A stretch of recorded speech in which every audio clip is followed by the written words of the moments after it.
अस्सलाम वालेकुम साहब। वालेकुम सलाम। मैं दादा मोहम्मद साहिब, तकलीफ के लिए माफ करना। इट्स ऑल राइट, आप बैठिए। शुक्रिया। बैठिए, ഇരിക്കൂ. അല്ല, മലയാളം ഞാൻ പകുതി മലയാളിയല്ലേ? പറഞ്ഞ പോലെ അത് നമ്മൾ മറന്നിക്കണ്. ഉമ്മ കോഴിക്കോട്ടുകാരി. ഇനി ഉമ്മ ഇപ്പോ ഇല്ല, ഉമ്മയും മരിച്ചുപോയി. നിങ്ങൾ ദൂരെ നിന്ന് നടന്ന് വരണ കണ്ടപ്പോ ലഹാരി കണ്ണിന്റെ മുമ്പിൽ ഒന്ന് നിൽക്കണ പോലെ മൂപ്പര് അതേ കോലം മുറിച്ച് വെച്ചേലേക്ക്. എന്നെ ഓർമ്മ ഉണ്ടാവോ? ഞാൻ ലാഹോറിന്ന് പോരുമ്പോ ഒരു 10-12 വയസ്സുണ്ടാവും മൂപ്പർക്കേ. കണ്ട ഓർമ്മയില്ലെങ്കിലും ഉപ്പ പറഞ്ഞറിയും. മലബാറി സാഹിബിന്റെ വീരകഥകള് ഒരുപാട് ഉപ്പ പറഞ്ഞ് കേട്ടിട്ടുണ്ട്. ഇത് നോക്കിയേ, നിങ്ങൾ രണ്ടുപേരും എടുത്ത ഫോട്ടോവാ.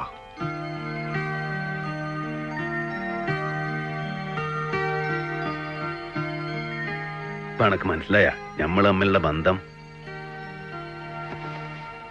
തുടക്കത്തിൽ ഞങ്ങൾ രണ്ടാളും അതിർത്ത് ഗാന്ധിന്റെ കൂടെ. ഇനി ഇടയ്ക്ക് ഞാനൊന്ന് തീവ്രവാദിയായി. അങ്ങനെയാണ് INA ചേർന്നത്. അറിയാം. ചായ കുടിക്കൂ. വല്ലാത്തൊരു സങ്കടമായിട്ടാ ഞാൻ വന്നേക്കണേ. നിങ്ങൾക്ക് എന്നെ സഹായിക്കാൻ കഴിയുമെന്ന് എനിക്ക് നിശ്ചയില്ല. ഒരു മോനുണ്ട്, ഓനുള്ളൂ. മിലിറ്ററിയിലെ ഇനി റിട്ടയറായി. ഓപ്പോ സെൻട്രൽ ജയിലില്ല, കൊലക്കാരൻ കാത്ത് കിടക്ക.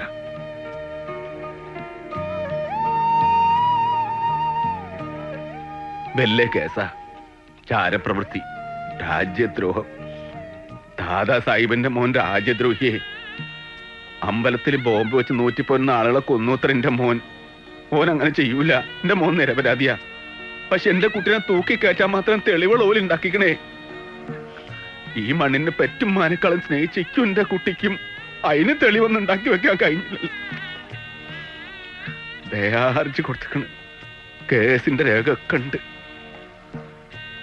ഗവർണറായിട്ടല്ല ഞാൻ നിങ്ങളുടെ അടുത്ത് വന്നത്. എന്റെ ലാരി ഭായിന്റെ കുട്ടിയായിട്ടാ. എന്റെ മോന്റെ ജീവൻ രക്ഷിക്കാൻ പടച്ചോന്റെ പേരിൽ നിങ്ങൾക്ക് ആവത് ചെയ്യണം. എനിക്ക് വേറെങ്ങും പോവാനില്ലാഞ്ഞിട്ടാണ്. നിങ്ങൾ വരുമ്പോ TV-യിൽ ന്യൂസ് കാണുകയായിരുന്നു ഞാൻ. ന്യൂസില് അബൂബക്കറിന്റെ കാര്യം പറഞ്ഞു. അബൂബക്കറിന്റെ ദയാഹർജി തള്ളി. ഈ മാസം 15-ന് തൂക്കും.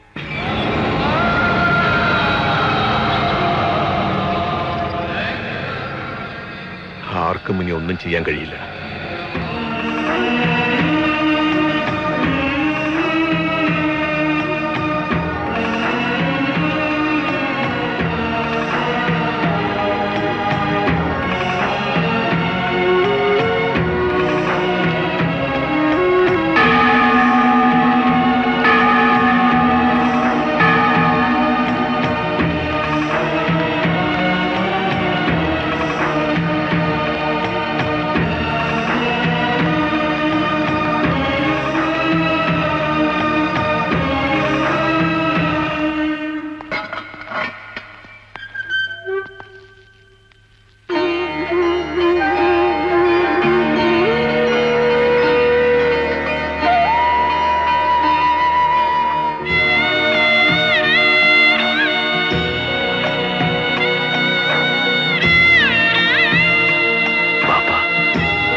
അനക്ക് ബാബു കോഴിക്കോടിനല്ലോ കൊണ്ടു നിൽക്കണം. ഇതൊന്നും കൊടുത്താക്കട്ടെ സാർ. വെച്ചോളി.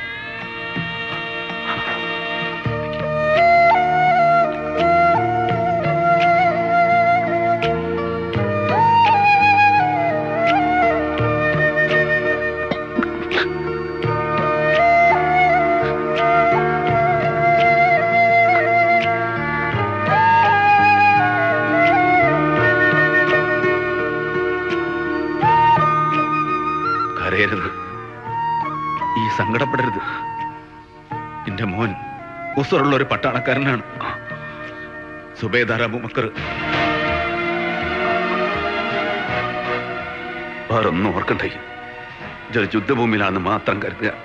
രക്ഷപ്പെടാൻ വയ്യില്ലാത്ത യുദ്ധം, രാജ്യസ്നേഹികളും രാജ്യദ്രോഹികളും തമ്മിലുള്ള യുദ്ധം. അത് ധർമ്മവും അധർമ്മവും തമ്മിലുള്ള യുദ്ധം. കൊല്ലമരത്തിന്റെ മുമ്പിലും എന്റെ മോൻ ഒരു ആൺകുട്ടിയാവണം.